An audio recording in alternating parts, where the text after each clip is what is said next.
आमच्या गावात रोज रात्री बरोबर 12 वाजता एक विचित्र घटना घडायची. काळोख्या रात्री एका मुलीच्या रडण्याचा आवाज संपूर्ण गावात ऐकू यायचा. हा प्रकार मागील अनेक महिन्यांपासून चालू होता. गावकऱ्यांचं म्हणणं होतं की आधी असं काही घडत नव्हतं, पण अचानक एके रात्री ही भयानक आवाज ऐकू येऊ लागली.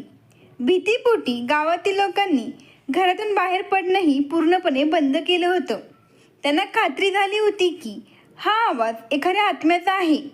गावकऱ्यांच्या मते काही महिन्यांपूर्वी गावातील विहिरीजवळून हा आवाज येऊ लागला होता. असं म्हटलं जायचं की तिथे एका मुलीची आत्मा भटकत असते आणि रात्र होताच ती रडायला लागते. परंतु या कथेमागील सत्य काय आहे हे कोणालाही माहीत नव्हतं. हळूहळू हा भ्रम संपूर्ण गावभर पसरत गेला आणि गावातील प्रत्येकजण त्या आवाजाच्या भीतीत जगू लागला. जसजशी या घटना वाढू लागल्या तशी या प्रकरणाची माहिती जिल्ह्याच्या SP अंजना मॅडम यांच्यापर्यंत पोहोचली. अंजना मॅडम या एक धाडसी आणि निडर अधिकारी म्हणून ओळखल्या जात होत्या.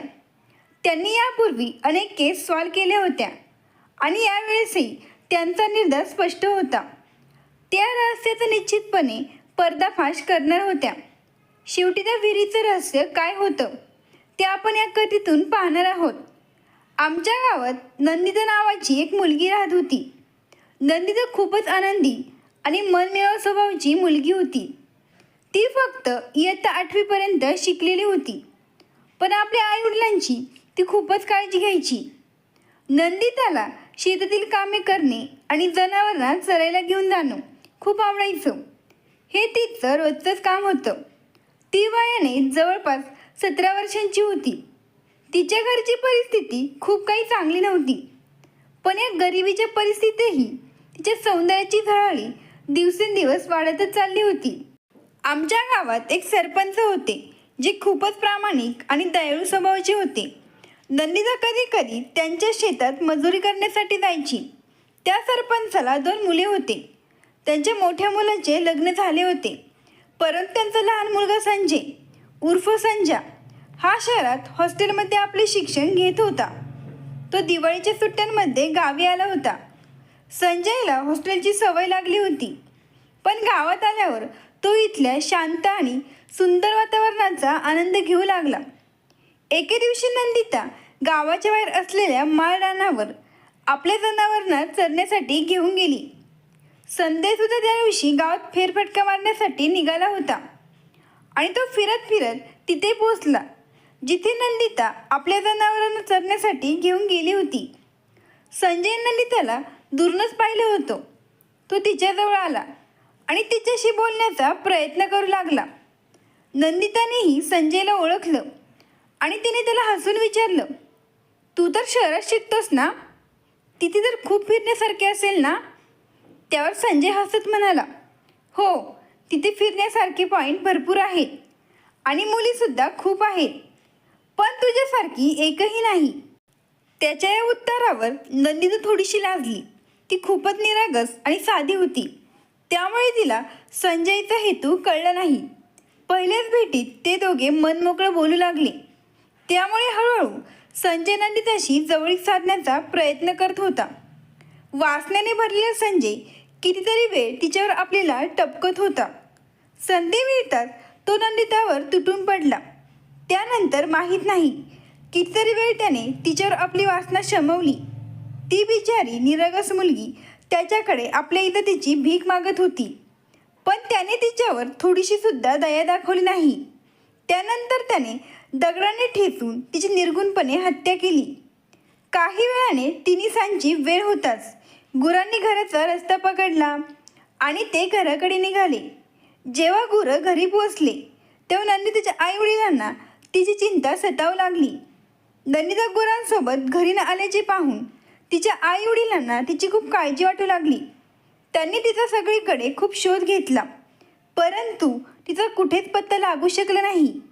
शेवटी तिच्या आईवडिलांनी गावकऱ्यांना सांगितलं की नंदिता बेपत्ता आहे. तेव्हा सर्व गावकरी तिचा शोध घेऊ लागले. शोध घेत घेत ते गावातील माळरानावर पोचले, पण नंदिताचा काहीच पत्ता लागू शकला नाही. मग ते सर्व तिला शोधत शोधत गावातील जुन्या विहिरीजवळ पोहोचले. तेव्हा त्यातील एकाचे लक्ष नंदिताच्या तुटलेल्या चप्पलवर पडले. ते पाहून त्याने सर्व गावकऱ्यांना आवाज दिला. सर्वांना वाटले की तिचा मृतदेह विहिरीत असावा, म्हणून सर्व गावकऱ्यांनी विहिरीत डोकावले. पण विहिरीत तिचा मृतदेह दिसून आला नाही. काही गावकऱ्यांचे मत होते की ही विहीर खूप खोल आहे आणि खाली खूप गाळ आहे. कदाचित खाली गाळात तिचा मृतदेह अडकलेला असावा, कारण विहिरीजवळ पडलेली चप्पल तिच्या आईवडिलांनी देखील ओळखली होती की ही नंदिताची चप्पल आहे. त्यानंतर गावकऱ्यांनी दोरीच्या साहाय्याने एक आकडी तयार करून तिचा मृतदेह शोधण्याचा प्रयत्न केला, कारण विहिरीत उतरायला कोणीच तयार होत नव्हते. परंतु बराच वेळचा शोध घेऊनही त्या विहिरीत तिचा मृतदेह काही सापडला नाही. त्यानंतर सर्व गावात तो एक चर्चेचा विषय बनला. सर्व लोकांना प्रश्न पडला होता की शेवटी नंदिताने असे टोकाचे पाऊल का उचलले. जी एवढी मनमिळू स्वभावाची मुलगी होती, तिच्यावर असे काही संकट आले की ती हे पाऊल उचलायला भाग पडली. मग त्याच रात्रीपासून गावकऱ्यांना त्या जुन्या भयावह विहिरीजवळून विचित्र आवाज ऐकू येऊ लागले. रोज रात्री 12च्या सुमारास विहिरीजवळून मुलीच्या रडण्याचा आवाज ऐकू यायचा. पुढे हळूहळू असेच काही महिने निघून गेले, पण हा आवाज रोज रात्री ऐकू येत असे. यामुळे गावकरी खूप त्रस्त झाले होते. रात्री 8 नंतर कुणी घराच्या बाहेर पडत नव्हते. इतकी भीती गावकऱ्यांच्या मनात घर करून बसली होती. काही लोकांचे असे म्हणणे होते की हा आवाज नंदिताचा आहे, तर काही जण या घटनेला गावात पूर्वी घडलेल्या एखाद्या दुर्दैवी घटनेशी जोडत होते. पण या अजब आणि विचित्र घटनेचं खरं वास्तव कोणालाच माहीत नव्हतं. त्यावेळेस गावकरी अंधश्रद्धा आणि अफवांच्या जाळ्यात अडकू लागले होते. गावातील प्रत्येक घरात फक्त याच विषयावर चर्चा होऊ लागली होती आणि रात्र पडताच सर्वजण आपापली दारं खिडक्या बंद करून घेत असत. गावातील वयस्कर व्यक्ती या घटनेला पूर्वी घडलेल्या एखाद्या प्रसंगाशी जोडत होते, पण कोणामध्येही एवढी हिंमत होत नव्हती की त्यांनी घराबाहेर जाऊन त्या आवाजामागचं खरं कारण शोधावं आणि त्या विचित्र घटनेची सत्यता उलगडावी. हा आवाज इतका भीतीदायक होता की जो कोणी ऐकायचा त्याच्या अंगावर काटे उभे राहायचे. आवाजाची स्पष्टता कधीही स्पष्ट झाली नाही, परंतु तो आवाज दररोज रात्री 12 वाजताच येत होता. गावकरी घाबरून घरातच लपून बसायचे. गावातील ज्येष्ठ मंडळी या आवाजाला एखादा प्राचीन शाप मानायचे, तर गावातील तरुण मुलं एखादी वाईट आत्मा समजत होते. आता ती घटना फक्त आमच्या गावापुरतीच मर्यादित राहिली नव्हती, तर ही घटना आजूबाजूच्या काही गावात सुद्धा कळली होती. या घटनेमुळे संपूर्ण जिल्हा हादरला होता. जेव्हा ही घटना जिल्ह्याच्या SP मॅडम अंजना राठोड यांच्यापर्यंत पोहोचली, तेव्हा त्यांना सुद्धा या घटनेने अस्वस्थ केले. सुरुवातीला त्यांना या गोष्टीवर विश्वास बसला नाही की असे सुद्धा होऊ शकते. जेव्हा अंजना मॅडम यांनी गावकऱ्यांच्या तोंडून ही घटना ऐकली, तेव्हा त्यांना या गोष्टीवर विश्वास बसला की ही अफवा नाही, यामागे एक खूप मोठे कट कारस्थान लपलेले आहे. SP मॅडम अंधश्रद्धेवर विश्वास ठेवत नव्हत्या. त्यांना माहीत होते की या आवाजामागे काही ना काही ठोस कारण असू शकते आणि त्यांनी या घटनेची सखोल चौकशी करण्याचे ठरवले. अंजना मॅडम ह्या एक हुशार आणि तरुण SP होत्या. त्यांनी आत्तापर्यंत अनेक केस सॉल्व केल्या होत्या. त्यांची हिंमत आणि त्यांच्या हुशारीमुळे त्यांना जिल्ह्याच्या श्रेष्ठ महिला SP म्हणून निवडण्यात आलं होतं. जेव्हा SP मॅडम पहिल्यांदाच या घटनेची चौकशी करण्यासाठी आमच्या गावात आल्या, तेव्हा त्यांच्या लक्षात आले की गावातील प्रत्येकजण या घटनेच्या भीतीखाली जगत आहे. गावातील लोक त्यांना भेटायला आले आणि प्रत्येकजण हेच म्हणत होता की गावात एखादी आत्मा भटकते, तर काही जण म्हणत होते की आम्ही जुन्या विहिरीपाशी एका मुलीला फिरताना पाहिले आहे, पण त्यांनी तिचा चेहरा आजपर्यंत स्पष्ट पाहिला नव्हता. SP मॅडम यांनी गावातील लोकांकडून या घटनेची संपूर्ण माहिती घेतली. त्यानंतर त्यांनी एका जवळच्या चौकीत काही जुन्या फायली आणि रजिस्टर चेक केले, जेणेकरून पूर्वी एखाद्या घडलेल्या घटनेचा या प्रकरणाशी संबंध असू शकतो. तेव्हा त्यांच्या लक्षात आले की काही महिन्यांपूर्वी गावातील एक मुलगी गायब झाली होती, जिचे नाव नंदिता होते. पण अचानक नंदिता कुठे गायब झाली याची पोलिसांनी काहीच नोंद ठेवली नव्हती आणि तिची केस क्लोज करण्यात आली होती. त्यामुळे एस.पी. मॅडम यांनी ही केस रिओपन केली आणि स्वतःच या घटनेचा तपास करू लागल्या. त्यासाठी त्यांनी आमच्या गावातच मुक्काम करण्याचे ठरवले. त्या रात्री अंजना मॅडम गावकऱ्यांसोबत चर्चा करत होत्या. रात्री 12च्या सुमारास विहिरीजवळ मुलीच्या रडण्याचा आवाज ऐकू येऊ लागला. तेव्हा अंजना मॅडम यांनी गावकऱ्यांसोबत त्या विहिरीजवळ जाण्याचे ठरवले. पण भीतीमुळे गावकरी अर्ध्या वाटेपर्यंत जाऊन माघारी पळत यायचे. त्यामुळे मॅडम एकट्या पडल्या. त्या विहिरीच्या आसपास दाट झाडी असल्यामुळे शक्यतो तिथे जाण्याचे धाडस कोणीच करत नव्हते. तरी देखील मॅडम त्या विहिरीजवळ गेल्या. जसजसे मॅडम विहिरीच्या जवळ जात होत्या तसतशी त्यांना खात्री झाली की हा आवाज रेकॉर्ड करून साऊंडमध्ये लावलेला नाही. हा आवाज खरोखरच एका मुलीच्या रडण्याचा आवाज होता ही त्यांना खात्री झाली. अंजना मॅडम त्या आवाजाच्या दिशेने जाऊ लागल्या. पण विहिरीजवळ दाट झाडी असल्यामुळे आवाज नेमका कुठून येतोय हे त्यांच्या लक्षात येत नव्हते.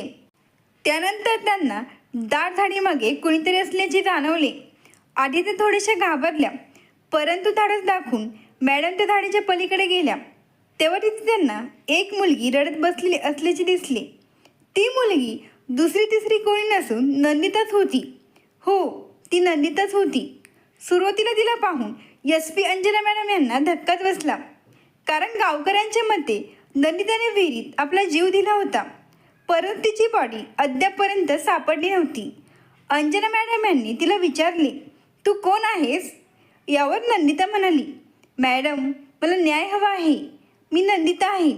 पण तू तर? हो मॅडम, मी फक्त आता न्यायासाठी भटकत आहे. माझ्यावर अन्याय झाला आहे. आजपर्यंत अनेकांना मी मदत मागितली, आवाज दिला, पण कुणीही मला पाहू शकले नाही. परंतु मी पहिल्या व्यक्ती आहात ज्यांनी मला मी मेल्याच्या नंतर पाहिले आहे. पण नंदिता, तुझी ही अवस्था कोणी केली? त्यानंतर नंदिताने तिच्यासोबत घडलेले सर्व प्रकार एस.पी. मॅडम यांना सांगितला. तिच्या तोंडून मॅडमने जे ऐकले ते ऐकून त्यांचे शरीर पूर्णपणे सुन्न पडले होते. त्यानंतर नंदिता म्हणाली, मॅडम, जर तुम्ही माझ्यासाठी काही करू शकत असाल तर तुमचे माझ्यावर खूप मोठे उपकार होतील. अंजना मॅडम यांना नंदितासोबत झालेला अन्याय आणि अत्याचार ऐकून अंजना मॅडम यांचे मन हळहळले. नंदिताच्या चेहऱ्यावरची निरागसता आणि तिच्या नजरेतील दुःख पाहून त्यांना या प्रकरणात न्याय मिळवून देण्याची तीव्र इच्छा झाली. त्यांनी नंदिताला वचन दिले की तुझा मारेकरी कोणीही असो, तो माझ्या हातून सुटणार नाही.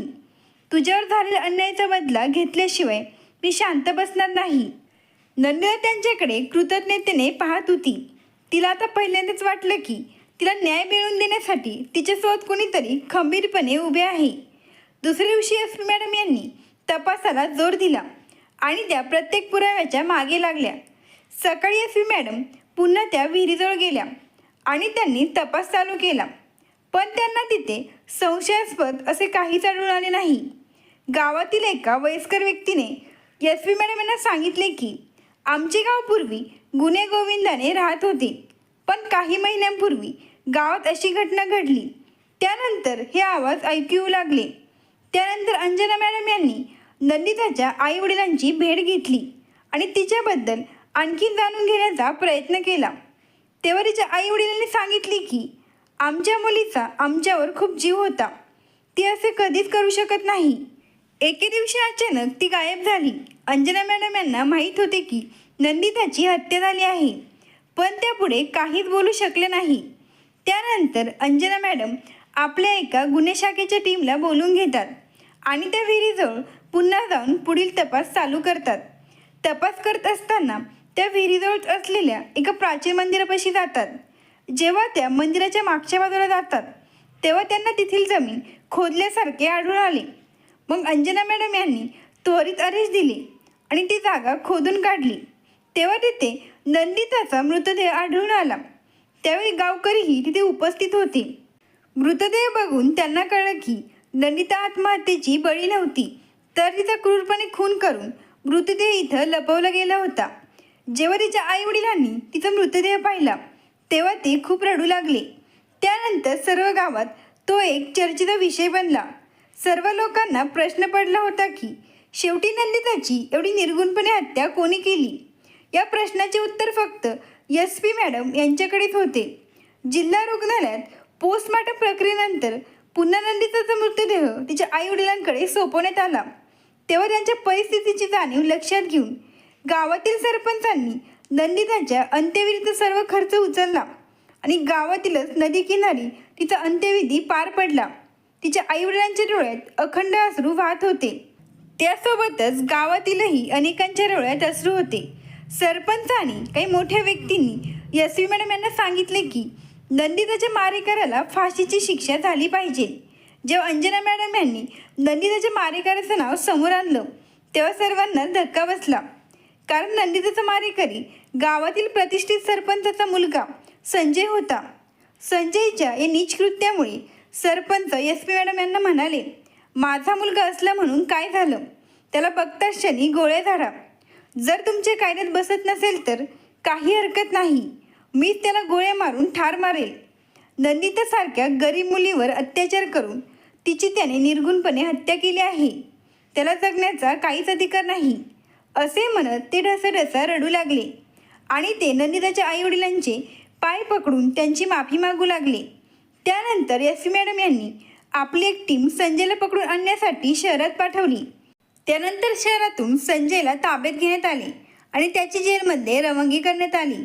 या घटनेनंतर SP मॅडम अंजना राठोड यांचे नाव पूर्ण राज्यात प्रसिद्ध झाले आणि मग अंजना मॅडम यांनी नंदिताला दिलेलं वचन पूर्ण करण्यासाठी गावातील प्रतिष्ठित सरपंचाचा मुलगा संजय याला न्यायालयात ओढलं आणि त्याच्या विरोधात कोर्टात चार्जशीट दाखल केली.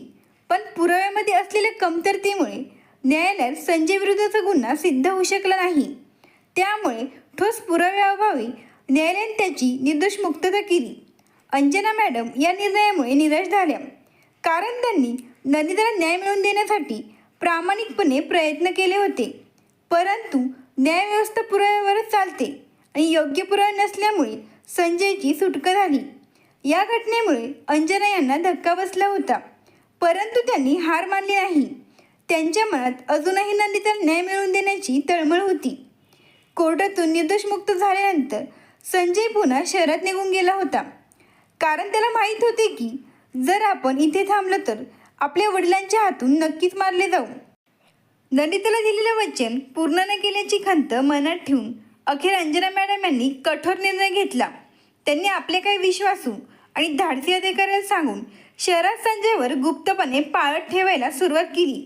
संजयला कोर्टातून सुटका मिळाली होती, पण अंजना मॅडम यांना खात्री होती की त्याच्यावर योग्य ती कारवाई होणं गरजेचं आहे. एका रात्री अंजना मॅडम आणि त्यांच्या एका विश्वासू अधिकाऱ्याने संजयच्या शहरातून अपहरण केलं आणि त्यांनी त्याला त्या विहिरीजवळ नेलं जिथे नंदिताचा आत्मा न्यायासाठी भटकत होता. संजयने त्याचा गुन्हा कबूल केला होता आणि त्याने हेही सांगितले की कुणाला संशय येऊ नये म्हणून त्याने नंदिताचा मृतदेह मंदिरामागे पुरला होता. त्यानंतर त्या विहिरीत संजयला फेकण्याचा त्यांनी निर्णय घेतला. जीव वाचवण्यासाठी संजयने खूप विनवण्या केल्या, जशा नंदिताने त्याला केल्या होत्या. परंतु अंजना यांच्या डोळ्यांसमोर फक्त नंदिताचा चेहरा आणि तिच्या निरागसतेचा विचार येत होता. त्यांनी ठामपणे त्याला त्याच्या पापाची किंमत मोजावी लागेल याची जाणीव करून दिली. अखेरीस त्या विहिरीत त्याला त्यांनी फेकून दिलं आणि त्या रात्रीपासून नंदिताचा आवाज येणे बंद झालं. नंदिताच्या घटनेनंतर गावातील कोणीच शक्यतो त्या विहिरीजवळ जात नव्हते. पण 2-3 दिवसानंतर एका मेंढपाळाला ती विहिरीजवळ उग्रवास आला. जेव्हा त्याने विहिरीत डोकावले तेव्हा त्याचे लक्ष विहिरीत तरंगणाऱ्या मृतदेहावर पडले. ते पाहून त्याने सर्व गावकऱ्यांना आवाज दिला. संजयचा मृतदेह उलट्या अवस्थेत तरंगत होता, पण काही गावकऱ्यांनी लगेच ओळखले की हा संजयचा मृतदेह आहे. सरपंचांनी त्वरित ही माहिती SP अंजना मॅडम यांना दिली. घटनेची माहिती मिळताच अंजना मॅडम आपल्या टीमसोबत घटनास्थळी दाखल झाल्या. त्यानंतर गावकऱ्यांनी दोरीच्या साहाय्याने त्याचा मृतदेह बाहेर काढला. वास येत असल्यामुळे जागेवरच त्याचे पोस्टमॉर्टम करण्यात आले आणि ही केस सुसाईड केस म्हणून नोंद करण्यात आली. गावातील काही लोकांचे असे म्हणणे होते की नंदिताने तिचा बदला पूर्ण केला, तर काही लोकांचे असे म्हणणे होते की त्याने स्वतःच घाबरून विहिरीत आपला जीव दिला. पुढे ती केस क्लोज करण्यात आली. आज अंजना मॅडम यांच्या कठोर परिश्रमामुळे नंदिताच्या आत्म्याला शांतता मिळाली होती. मुलाचा अंत्यविधीचा कार्यक्रम उरकून सरपंच SP अंजना मॅडमकडे गेले आणि त्यांना न्यायाची देवी म्हणून संबोधलं. कारण ज्या रात्री संजयचं अपहरण करण्यात आलं होतं त्याच रात्री सरपंच आपल्या मुलाला ठार मारण्यासाठी तिथे गेले होते. नाहीतर ते स्वतःच आपल्या मुलाला संपवणार होते. असो, त्याच्या कर्माचे फळ त्याला भेटले आहे. मित्रांनो, SP अंजना मॅडम यांनी संजयला दिलेली शिक्षा योग्य आहे का हे तुम्हीच सांगा. जरी कथा आवडली असेल तर लगेच सबस्क्राईब करा. धन्यवाद. आभारी आहोत.